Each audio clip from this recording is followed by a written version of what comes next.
a terrible video that my OFS published. As a lead into this, last week we had an amazing ski day with my 8-year-old says to me, "Dad, this has been the best day," right?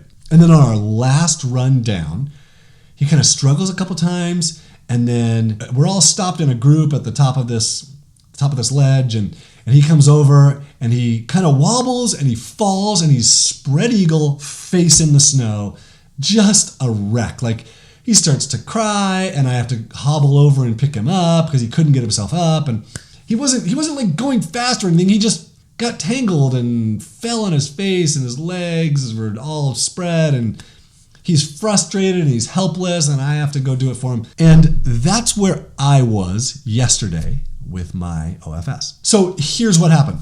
Last year I started this podcast, and I started it just recording audios, and that was great. But I realized after a few months of doing it, like, wait a minute, if I'm recording the audios, I should probably be recording videos, because that publishes to YouTube and that makes really easy training content in another place, like one more place of distribution, right? Which in the internet, that for marketing, that's everything. Like, how much distribution of your content can you get? So I start recording these podcast episodes as video, and then we publish them on YouTube, and it requires almost no extra work on my part, except as they published episode 54 yesterday, which is like the 20th video episode that they did. They told me it was completed, sent me a YouTube link. I clicked on it and looked at it, and I was horrified. Like, this video starts mid-sentence with me, and it's like, which is how I felt because of what I just talked about. And I was like, what just happened here? And I rewound the video and started again,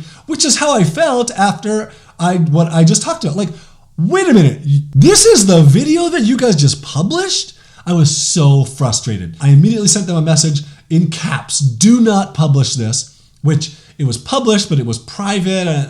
So it wasn't like fully published yet, but it's also like my afternoon, and I don't know if it's going to publish in a few hours, and like they're asleep. And so anyway, I asked them, like, why did this get published? What made you think that this was an acceptable video to publish as a podcast episode, like episode 54, and you start in the mid-sentence? And this wasn't just like one person, this was multiple people involved in this. This like makes me look so dumb, is what I said to them. And so I was frustrated. About 3 hours later, the video was taken down, the correct video had been created and published, and everything was fixed, right? So I thanked them for their work, and I wrote this email and recorded this podcast. So here's what I did. I talked about this for two reasons. One, I want you to know this is not all roses for me. Like, I think people often think they're the only ones who struggle sometimes with their OFS, and like, no, I struggle too. Sometimes they do things that like, why? This makes no sense. How do I get buy-in from you to look at this and say like, yeah, this video really doesn't make any sense, but I'm going to publish it anyway because he just says to publish these videos, right? Like that, no, don't do that, right? So I said to them, look, first of all, I made a change. This is the second reason I'm talking about this.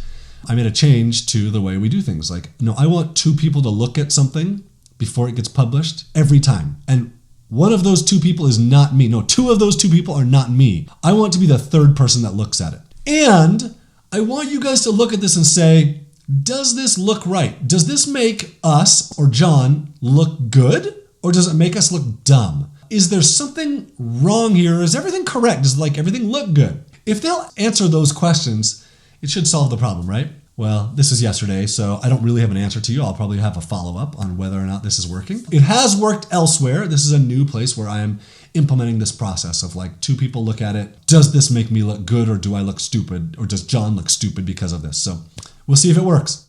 Oh yeah, by the way, I almost forgot. So all three of these things that I'm doing are only possible because I have these OFS working for me. So my newsletter, number one, that I write, actually, I don't usually write it. They write it and I edit it or I add to it. I tell my stories and I give my advice. Or often I'll dictate something as an idea that I have and then they will write it for me. So the newsletter is only possible because of my OFS. My entire YouTube channel is only possible because of them. I would never have done either of those things had I not had them working for me and allowing me to just kind of create content and just push it off, and then they take care of the whole thing. This podcast is the third thing that's like, oh yeah, there's no way I would have ever done this. In fact, I put this off for years and years and years because I just didn't have the capacity to do it. There were other things that I was doing in my business, and it took me a while to like push other things off to other people.